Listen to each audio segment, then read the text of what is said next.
The freedom of the internet, net neutrality, is in danger. Major cable providers like At&t, Time Warner, and Comcast have been dreaming of privatizing the internet since its inception. As of now, the internet is public and free with some exceptions. For example, child pornography and overt criminal activity. What these companies seek is to have a small sector of major companies ultimately owning and controlling the internet as monopolies. What this means is the company who supplies your internet could choose to ban you from visiting any website, for example one of their competitors or a third-party service like Netflix or YouTube who doesn't pay them an access fee. The FCC is currently pushing to allow these companies to slow their customers' access to sites and services like YouTube, Facebook, Twitter, Xbox, Miiverse, and Netflix. Have you seen the notice on YouTube yet where Google outs internet service providers manipulating access speed? Currently, the FCC, who is full of former cable employees, wants to regulate the internet to ensure there are no outright bans. But it is a step away from a free and public service and a step towards the internet becoming a business, at least in America. The results of this issue will be far-reaching, however.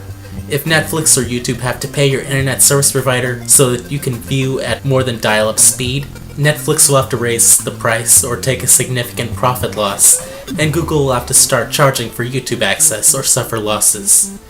Think about what this means for the free market. As of now, new internet companies can grow and become major services and compete with other internet companies. If ISPs can control what can easily be accessed, these companies will struggle with every step forward, no matter how incredible their service is.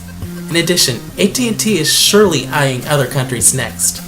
I for one enjoy my freedom in being able to share videos with free speech like this. I don't want anyone trying to buy my opinions or paying to silence me. The groups supporting this on premises other than being owned by the cable companies claim this is extending government control to the internet.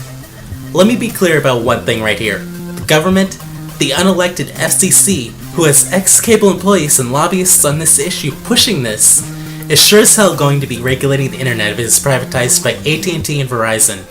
It might be inevitable the FCC gets involved, but there is no chance of getting the FCC uninvolved if they are regulating under the pretense of keeping the corporations in check. So what can you do to prevent this from happening?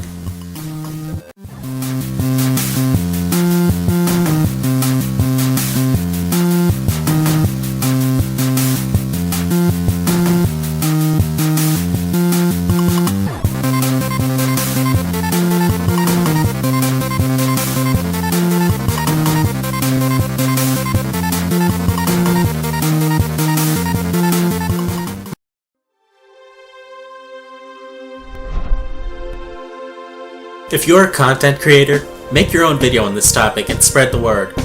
If you're just a consumer, share this video and other videos such as V-Hearts, The Vlog Brothers, Proto Mario, or Noggin on this topic everywhere you can.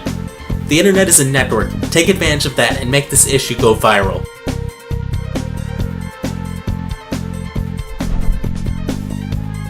Write or call everybody, send an email or call the FCC. And explain your opposition and tell them you want net neutrality to stay. If you have time, also send them a written letter too, why not? Also, if you're willing to go this far, write the upper management of your ISP and tell them you will not support a company who engages in such practices, and then if they go forward, cancel your service and claim they breached the terms you agreed to if you had a contract, because this is most likely not in the terms yet. Go as long as you can without cable internet. It might take a month or two, but your wallet speaks louder than anything. One of them will chicken out, or one of the others will see this as an opportunity to capitalize on all of these former customers. You might even have access to Google Fiber as an option.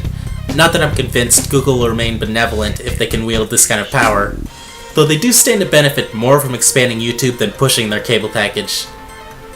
Never let the threat to leave a company for such reasons die down, or they will start inching back towards this. And if your provider is on record in favor of fair and public internet, write them and thank them. Write any provider to thank them if they support a free internet, even if they're not your provider.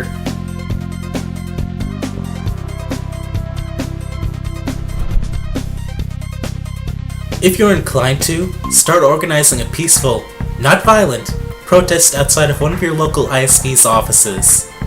Be sure to look up your local ordinances to ensure you are protesting legally. Some areas have restrictions and guidelines on where and what times you can protest.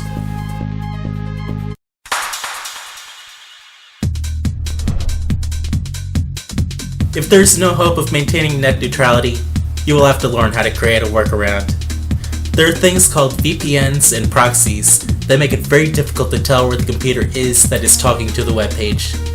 Think about it like a messenger between you and the website, or approaching somebody with a mask over your face. You are not immediately identifiable. This is an effective way to get around regional content restrictions currently, but tests show it is also effective for slowdowns companies have already begun in anticipation. One point of note, VPN Book is a compromised VPN, so avoid it. I recommend extensions like Foxy Proxy or Tor. Keep an eye on Tor because I'm sure they will be developing new exploits as the cable companies try to compensate. Thank you for watching to the end. Remember, you have a far greater effect on the world than you think. Together we can fight and win this battle, but it takes everybody. Don't underestimate the effect you could have. For peace and liberty,